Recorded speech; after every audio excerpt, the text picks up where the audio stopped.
Bismillahirrahmanirrahim. Assalamualaikum warahmatullahi wabarakatuh. Waalaikumsalam. Salam sejahtera buat kita semua.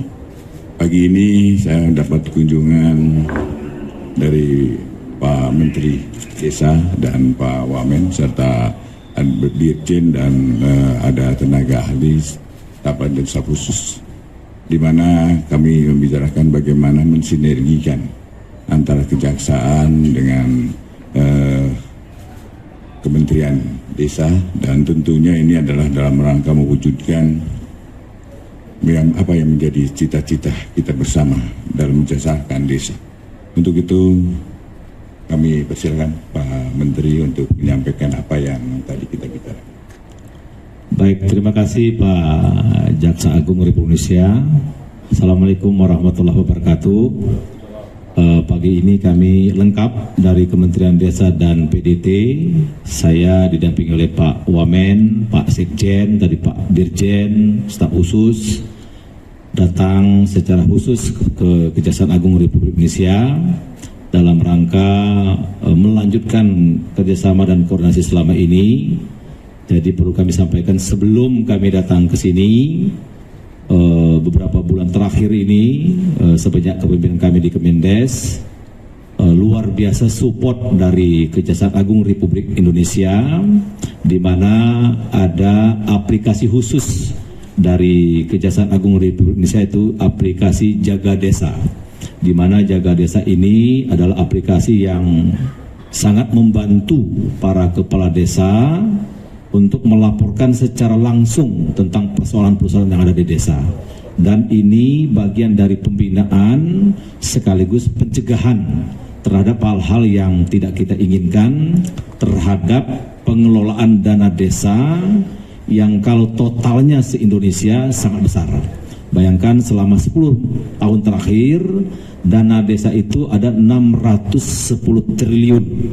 Dan tahun ini, tahun 2025 ada 71 triliun. Nah, oleh karena itu kami dari Kementerian Desa dan Pembangunan Daerah Tertinggal perlu melakukan kolaborasi dengan aparat penegak hukum.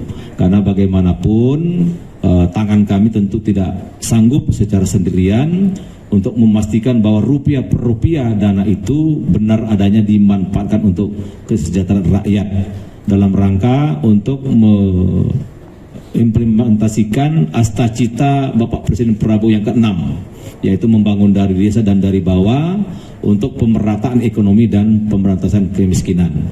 Jadi sekali lagi kami ucapkan terima kasih Pak Jaksa Agung yang sudah luar biasa untuk membantu atau melakukan supervisi kepada kami sehingga dana desa itu benar-benar bisa digunakan. Nah, ke depan tentu kerjasama ini akan semakin kami intensifkan sehingga pencegahan, apalagi tadi kami bicarakan banyak kepala desa itu memang tidak paham tentang pertanggungjawaban keuangan. Nah, inilah tanggung jawab kami bersama untuk meningkatkan sumber daya manusia para kepala desa termasuk staf desa sehingga dalam memanfaatkan keuangan negara mereka semakin hari semakin baik. Kira-kira gitu inti pokoknya. Sekali lagi kami datang ke sini mengucapkan terima kasih yang sebesar-besarnya kepada Pak Jaksa Agung dan jajaran karena setelah sungguh-sungguh dan tanpa kenal lelah membantu Kementerian Desa dan Pembangunan Daerah Tertinggal melalui program Jaga Desa, yaitu ada website atau aplikasi yang sangat berguna di tingkat desa dan ini sifatnya online, bagus sekali. Semoga nanti dengan aplikasi ini para kepala desa tidak mengalami kesulitan dalam bertanya ataupun minta jalan keluar bila mana ada hambatan-hambatan di tingkat desa. Saya kira itu Pak Jaksa Agung.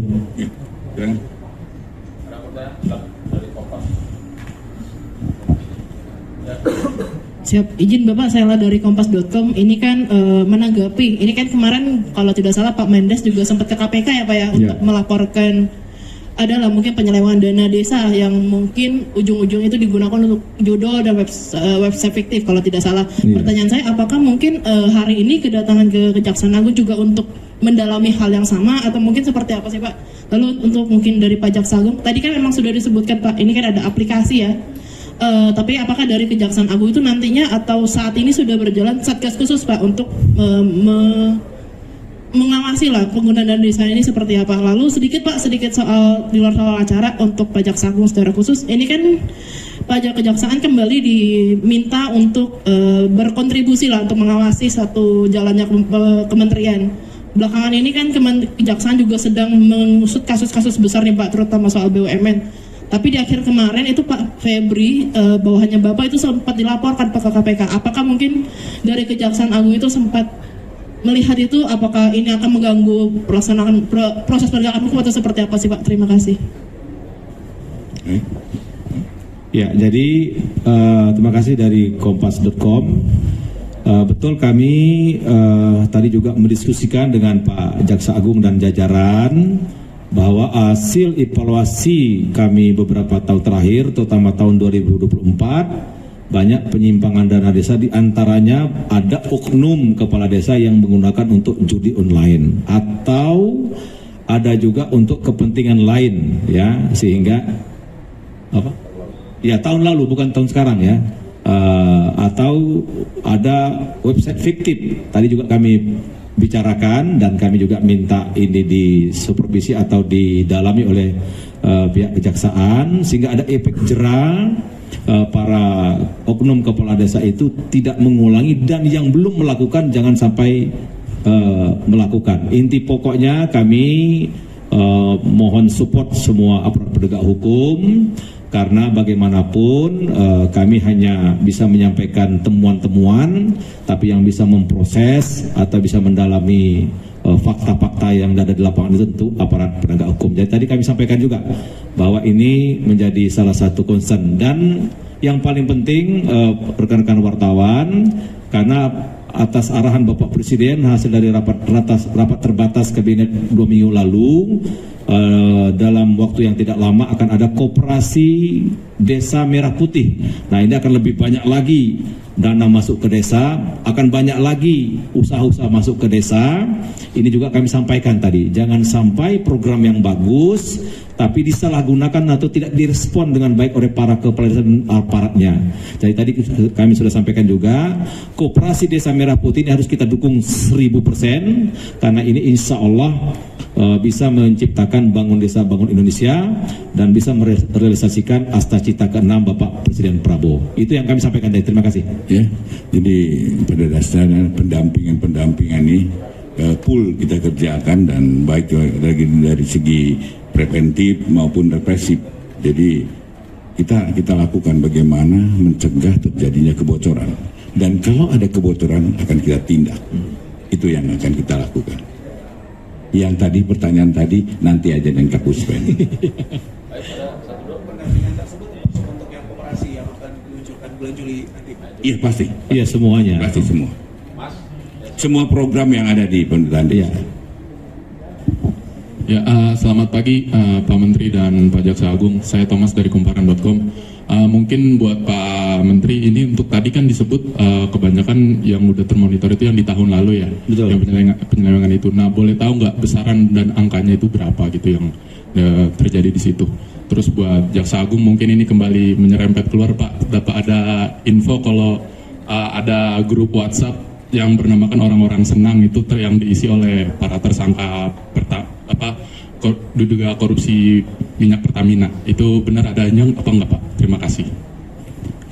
Ya, makasih. Jadi persoalan data berapa angkanya, kemudian siapa oknumnya, sudah lengkap kami dapat dari PPATK, dan itu kami serahkan kepada aparat penegak hukum. Biarlah aparat penegak hukum yang akan mengungkap secara lugas dan terang benderang. Jadi kami di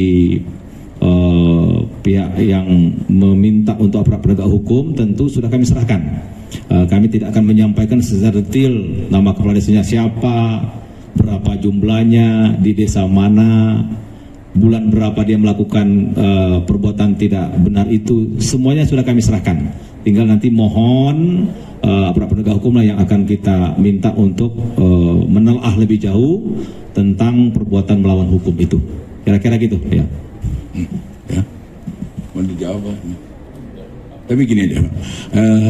tentang grup WhatsApp. Grup WhatsApp kita lagi dalami ya. Kita dalami karena di tahanan tidak boleh membawa alat komunikasi. Kalau ada, berarti anak buah saya yang kurang ajar, saya akan tindak. Kalau ada, ya kita dalami. Baik, ya. Cukup ya. Terima kasih. Makasih. Terima kasih Pak Menteri.